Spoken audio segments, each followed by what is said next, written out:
Realitinya, kebanyakan kes yang melibatkan penipuan dalam talian adalah berkait rapat dengan sikap individu yang mudah mendedahkan diri mereka kepada risiko.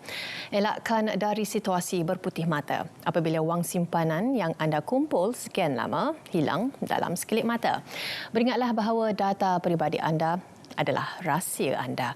Assalamualaikum, salam sejahtera dan salam Malaysia Madani. Anda sedang menyaksikan Pastikan Sahih edisi Isnin 19 Februari bersama saya Azizan Alam. Ayuh kita mulakan dengan segmen Sahih.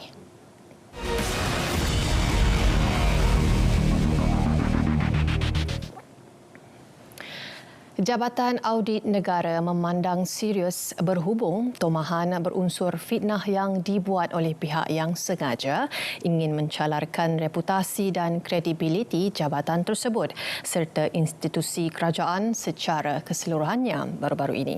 Dan jabatan tersebut dalam satu kenyataan menegaskan bahawa kuasa dan tugas Ketua Audit Negara yang diperuntukkan di bawah Perlembagaan Persekutuan dan Akta Audit 1957 sentiasa dijalankan dengan penuh amanah dan tanggungjawab. Sehubungan itu, satu laporan polis telah dibuat pada 14 Februari lalu berkenaan fitnah tersebut.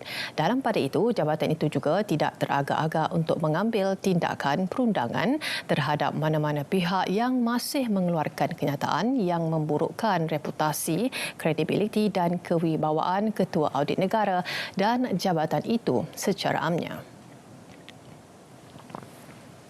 Baik, waspada terhadap taktik sindiket penipuan yang menghantar mesej berserta pautan permohonan bantuan tunai SDR 2024 yang membawa kepada laman pancing ataupun phishing site dan melalui portal sebenarnya.my. Taktik sindiket penipu itu akan memancing orang awam untuk mengisi maklumat dan perbankan peribadi bagi tujuan untuk permohonan bantuan kerajaan. Dan oleh demikian, orang ramai dinasihatkan agar berwaspada dan tidak menekan sebarang pautan yang meragukan atau bukan dari sumber yang tidak pasti kesahihannya. Orang ramai juga diminta agar menyemak terlebih dahulu di portal atau laman sesawang rasmi sebelum membuat sebarang transaksi bagi mengelakkan diri daripada menjadi mangsa penipuan. Untuk maklumat anda juga, laman sesawang rasmi sumbangan bantuan tunai SDR adalah seperti di pautan berikut, iaitu di bantuantunai.hasil.gov.my. Baik, cadangan Kementerian Kesihatan KKM untuk memperkenalkan kawasan khas merokok di kawasan sempit masih belum dimuktamadkan lagi. Namun Menteri Kesihatan Datuk Seri Dr. Zulkifli Ahmad berkata KKM sentiasa terbuka untuk menerima sebarang cadangan daripada pelbagai pihak untuk memastikan persekitaran harmoni dan bebas asap rokok di kawasan terbabit. Dan mengambil contoh premis makanan di Jalan Alor, Bukit Bintang, beliau berkata perkenakanan diberi kepada keperluan untuk mewujudkan ruang khas tertutup seperti dilakukan di Singapura dan negara maju yang lain. Beliau berkata demikian kepada pemberita selepas merasmikan mesyuarat sesi ke-28 Codex Committee for Fats and Oils CCFO di Kuala Lumpur. CCFO yang dihadiri seramai 140 delegasi daripada 45 buah negara itu membincangkan mengenai langkah-langkah mengurangkan asid lemak trans dan lemak terhidrogen separa dalam makanan selain penetapan standard bagi minyak sayur dan ikan. Dan sebanyak 97.78% daripada 361 syarikat produksi yang menggajikan pelakon kanak-kanak dan orang muda dalam filem serta drama tidak melakukan caruman kumpulan wang simpanan pekerja KWSP.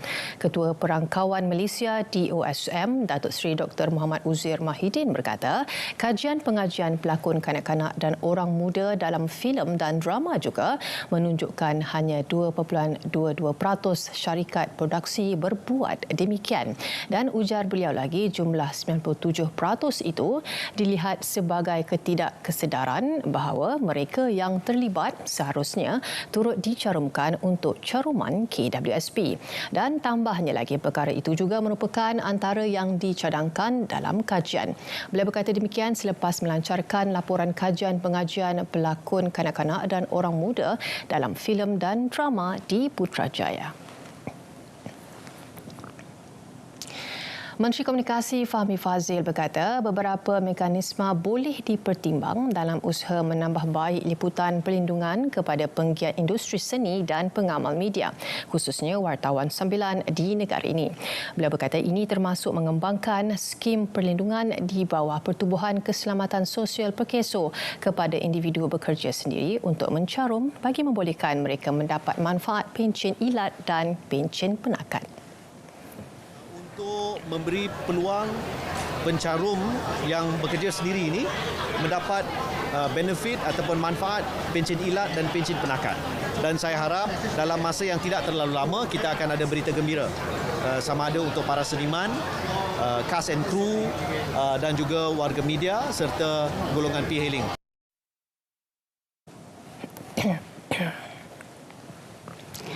Seramai 104 pendatang asing tanpa izin parti pelbagai warga negara telah diusir pulang ke negara asal masing-masing. Dan kesemua parti terbabit dihantar oleh Jabatan Imigresen Kedah melalui lapangan terbang antarabangsa Kuala Lumpur KLIA Sabtu lepas. Pengarah Jabatan Imigresen Negeri Kedah Muhammad Rizwan Muhammad Zain berkata perkhidmatan udara digunakan bagi menghantar pulang parti.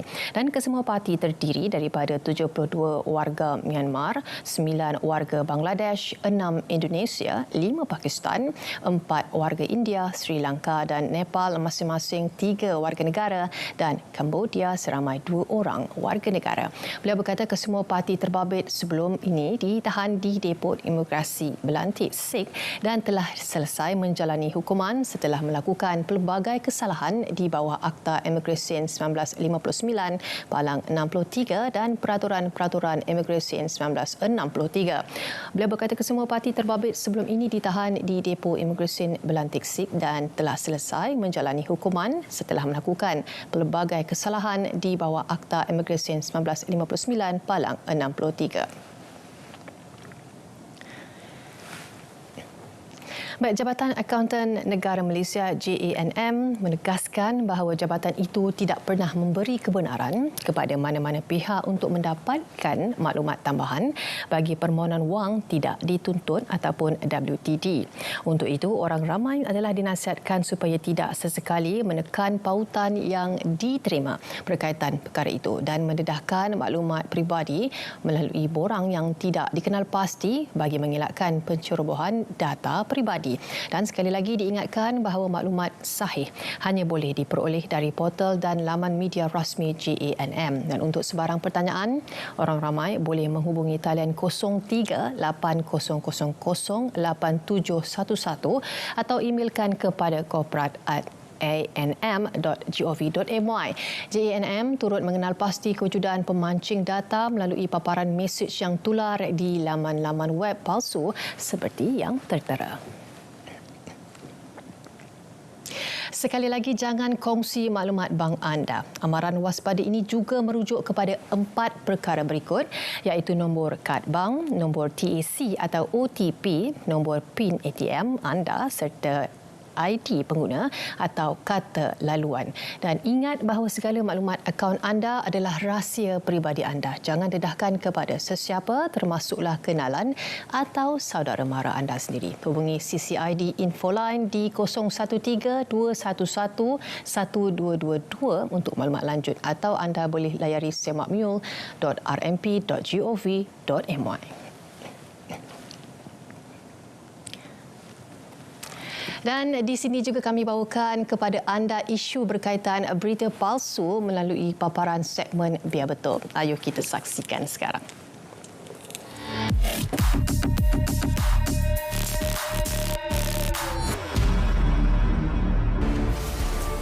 Lagi akaun media sosial palsu berkaitan bantuan kerajaan dikesan. Kali ini platform TikTok digunakan. Ibarat pusat sehenti, pengendali akaun mendakwa segala maklumat berkaitan bantuan kerajaan dapat diperoleh menerusi bautan pada akaun berkenaan.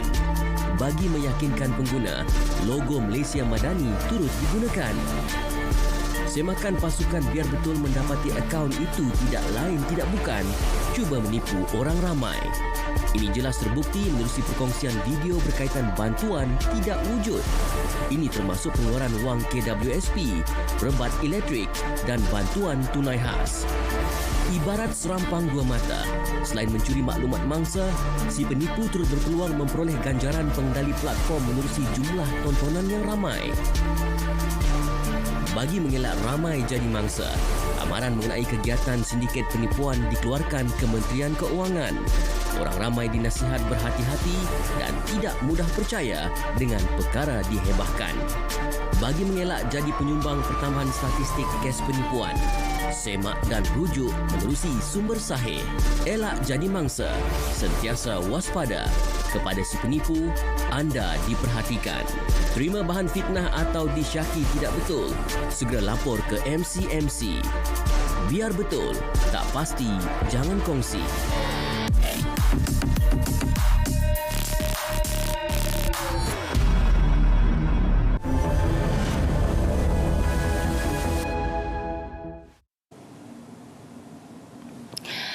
Baik, kita teruskan dengan segmen notifikasi di mana yang pertamanya adalah berkaitan dengan bicara naratif dan antaranya topik akan dibawakan adalah Kongres Ekonomi Bumiputra memupuk dan membangun bakat Bumiputra Mampan Malaysia Madani dan tetamu jemputannya adalah Encik Ibrahim Sani yang merupakan Ketua Pegawai Eksekutif Yayasan Peneraju Pendidikan Bumiputra dan Encik Junaidi Nawawi iaitu Ketua Pegawai Eksekutif Unit Peneraju Agenda Bumiputra ataupun Raju. Jangan lupa untuk saksikan pada malam ini jam 9 malam bersama dengan Ismail Anan. Anda boleh saksikan di TV1 juga di saluran berita RTM, juga menerusi MyTV Broadcasting saluran 123, juga di Facebook Live dan TikTok Live berita RTM. Dan seterusnya juga bicara naratif dengan topik yang akan dibawakan iaitu program eksplorasi angkasa Malaysia bagi tahun 2030 dan jemputannya adalah Tuan Haji Azli Kamil iaitu dari Agensi Angkasa Malaysia yang akan bersiaran pada hari Selasa jam 9 malam dan sudah tentu moderator kita adalah Tuan Syed Munawar Syed Mustar. Baik, ini adalah berkaitan dengan program Madani. Tinggal 4 hari lagi program Madani Rakyat 2024 Zon Tengah dan apa yang anda boleh lakukan adalah bawa keluarga anda berkunjung ke program Madani Rakyat 2024 sempena cuti sekolah ini dan pelbagai aktiviti menarik ditawarkan sesuai untuk seisi keluarga. Antaranya adalah cabaran sepak penalti anak muda Madani dan juga kita ada pertandingan mewarna dan pertandingan menulis khat kaligrafi Islam, juga saringan kesihatan Peka B40. Kita juga ada senam robik berirama dan konsert showcase anak muda Madani X Kita Selangor dan banyak lagi yang menanti anda. Baik saudara, berbagai cara yang kita boleh lakukan untuk panduan antaranya untuk kekal sihat ketika cuaca panas. Baik, sekian sahaja daripada kami dipastikan sahih. Jangan lupa untuk bersama dengan Nurul Zamri esok. Assalamualaikum dan jumpa lagi.